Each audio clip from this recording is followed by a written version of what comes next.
I've been in show business since I was 14. They're trying to kill me. The whole time, they're trying to convince me I'm insane. Back then, being a crackhead wasn't cool. Now they seem like they're making it cool to be drinking lean and syrup and it's the most dangerous. It's the most dangerous thing that's facing. A lot of people come up missing. The truth is out. The scary face of Hollywood has been unveiled. Looks like Kanye West was telling the truth all this time. An old interview of Dave Chapelle has taken the internet by storm. His allegations on the higher-ups in the industry have shook the world. Money, substances, violence, and killings has taken many of the celebrities down. And now people are questioning why the industry is riddled with mysterious deaths. Buckle up, folks. You're in for a wild ride. So let's get into it. Dave Chapelle, the American comedian, has come forward with the truth of Hollywood. The celebrity has been a part of the industry since he was a teenager, and his revelations have shook the entire world. In an interview with Oprah Winfrey, Dave explained that how he suffered severe stress in his early years and the people in the know had tried to use it as an opportunity to control him. Trying to get me to take psychotic medication. Yeah, like I'm sitting around, I was stressed out, but the people that were telling me I was insane, I believe that they knew what was going on. We all already know that Dave is very intelligent, and he had always known that these things were happening, and that's why he chose his battles wisely. He claimed he had seen things happen. Fans believe every word Dave says. I think DC knew what he was getting into with that interview and did it so he could directly confront the actual face of modern sensationalist media. Vows of Steel. Another expressed their suspicion on the host as well. Damn, he's brave telling her that when she's part of the problem. This is only one person's statement. Remember when Kanye said that the industry is killing people as sacrifices and no one believed him and called him crazy? Well, now what do you think? Son, you're out in Hollywood, a lot of people come up missing. Feels like it might be a lot of that in order to control, traumatize.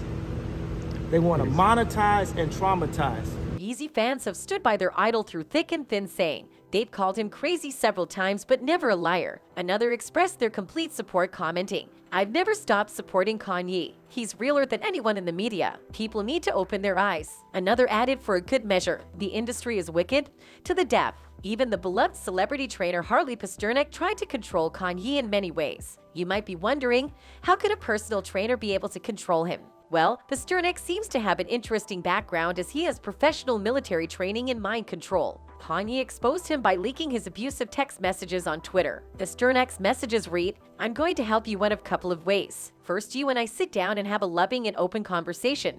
But you don't use cuss words, and everything that is discussed is based on facts and not some crazy stuff that dumb friend of yours told you or you saw in a tweet. Second option, I have you institutionalized again where they meditate the crap out of you and you go to Zombieland forever. Playdate with kids just won't be the same." As you can already guess by the threatening tone of text messages, it is not the first time he has done it.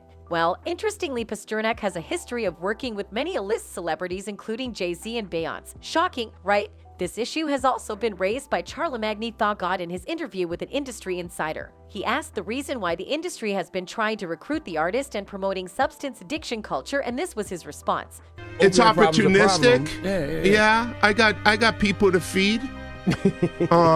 I got a business to run. You're gonna make Dame Dash take this clip and call you a culture vulture. As you heard yourself, he is not least bit ashamed at his inhumane behavior. A fan hit the nail right on the head by saying he couldn't deny it. His answer back was, "My kids have to eat." So, in essence, he's sacrificing the minorities so that his kids can prosper. It doesn't get any clearer than that. Our Kanye has never stopped talking about the dark side of the music industry. Let's hear out his take as well. If you go to Apple right now, go to Apple Music. Let's load up the top 10 songs.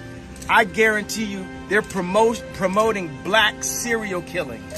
He very explicitly states that the media is making money on the sacrifices of black people, and as a result of these fierce claims, the system canceled him. Public has huge respect for Kanye as he stood his ground against this cruelty. One of them praised Kanye, say, "It isn't so much about how he's right, but rather how he brought the information to light. He did it while standing on top of the world, knowing they would try to make him fall." Let's not forget that we saw it firsthand back in the 1990s when Tupac and Biggie were sacrificed, and the executives such as Diddy made a lot of money from because he kept the rights to Biggie's album. Just like Jaguar Wright said, "Puffy has been making money off of Biggie's name for longer than Biggie was alive."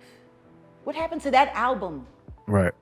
It was being mixed and mastered upon Biggie's death. It was Even Dame Dash tried his best to reveal the truth behind the rumored 360 deals in the industry. He explained that they trick you into believing that you will make money after the publicity, but in reality, they are making money from the artist's hard work. When you sign a record deal, because it's corporate money, they spend a lot of money and a lot of people get paid, and you don't really have too much margin.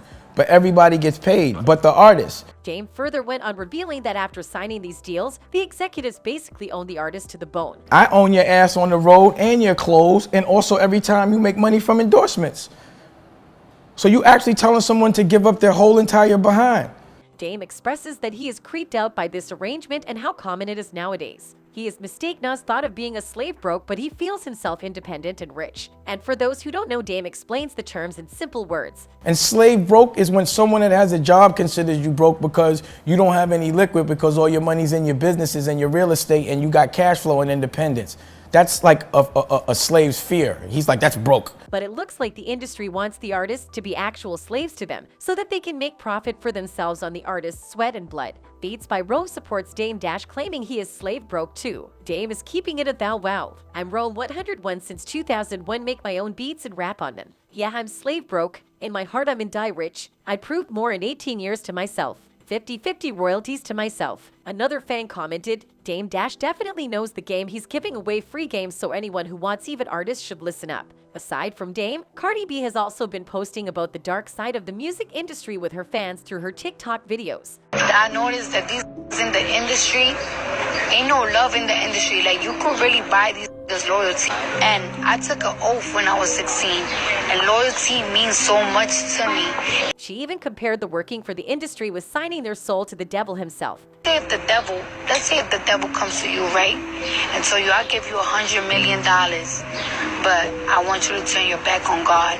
Would you turn your back on God? Even though Cardi does not confess to any nefarious deeds, the public believes she has things to hide and devils to worship. She said, for example, she did not say she sold her soul for $100 million. But though she denies, she's definitely in it, no doubt. Someone added, she's speaking from an actual experience. The devil does exist. She took the $100 million. Now she is regretting it. Another added, for a good measure, she contradicted herself so many times in just 1 minute. She didn't expose the industry, she exposed herself. Well, with this indirect confession of Cardi selling her soul, conspiracy theorists believe that she has become a part of Illuminati society, which is rumored to control the world in hindsight. These rumors even flared up when Cardi posts sensual photos of her clad in a devil costume. A fan tweeted, Cardi B sold her soul to the devil. This girl's life is tragic. For a moment of fame, her and Lady Gaga, both of them sold their souls. They are not fit for the kingdom of God. It's shamefully sad. Another tweeted, that's not hyping. Having a fan base who worship you like a god should be a bad thing, but people doesn't notice it. Cardi B make all that success and fame and won a Grammy having trash-ass garbage music. Definitely sold her soul. Aside from all the famous artists, if we look at the music industry as a whole, we see many young deaths. For example, Nipsey Hussle and Pope Smoke. Pope passed away at an early age of 20. Another noteworthy death is Juice, who died of accidental drug overdose. Such deaths make people question and turn towards the conspiracy theories. This is a report of Juice's death. He had seizure induced by acute oxycodone and codeine intoxication. They are painkillers prescribed by doctors and nurses. Painkillers are extremely addictive, that's why I try not to take them. Fans miss their idol every day. Man, I miss Juice. Every day that passes feels like another day of healing from his passing. He was the friend I never had that gave comfort through the similar situations he described in his music. Long live Jarrett. We miss you down here. All the young deaths and substance addiction in young artists has further proven the rumors of the system controlling them with addiction. That's it for today, folks. Until next time, goodbye.